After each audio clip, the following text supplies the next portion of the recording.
Sorry, I'm just not getting back to y'all about adding elastic to these hats, but this is the type of elastic I like to use. It's the elastic cord. This one is from Michaels.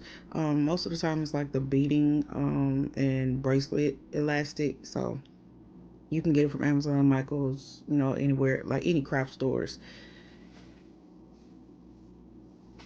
So this is my single crochet row, and this is where I like to add the elastic. So I'll leave a little bit of a tail behind, so I can come back in and tie it when I get around to the other side. But what you're going to do is carry that elastic along like you're carrying another piece of yarn. So in a sense, that elastic is serving as a piece of yarn. You just put it behind your stitches, and I'm going to chain one over it and also single crochet into that same stitch, which is going to lock that in. So that elastic is not going anywhere now. It's locked in. Now I'm going to single crochet under my stitch and my elastic. That's key. Make sure you're going under both the stitch and the elastic when you're single crocheting around. And you're going to do that all the way around. And it definitely locks your elastic in. It's not going to go anywhere. It'll be very secure. You see underneath there, you can't even see the elastic.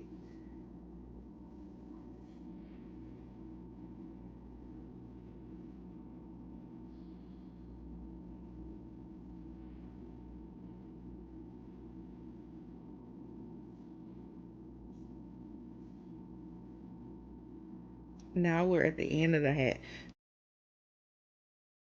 Can't even see the elastic underneath there. That means I did everything right. You went underneath your stitch and your elastic, which is how it's supposed to. And the elastic is to give the hat a little bit of stretch, a better fit, and also to provide some structure for your ruffles.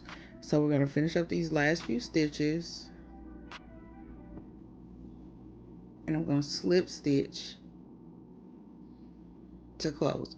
As you can see, I haven't cut off my elastic yet. My elastic is not cut. I don't cut it from the roll until I'm at the very end and after I've slip stitched. So I cut off a tail about, leave a little bit of length about the same size as the tail you left in the beginning. And what you're going to do is just double knot it. You don't have to pull it, because when you pull it, it cinches in the hat. So you want to avoid pulling it. So you double knot it. You can even tie it a third time if you want to.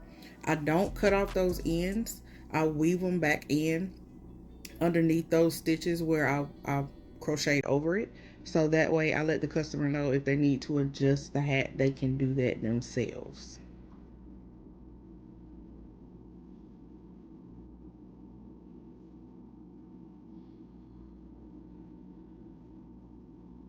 But yeah, that's it. That's how you add elastic to your hat. Let me know if you guys have any questions.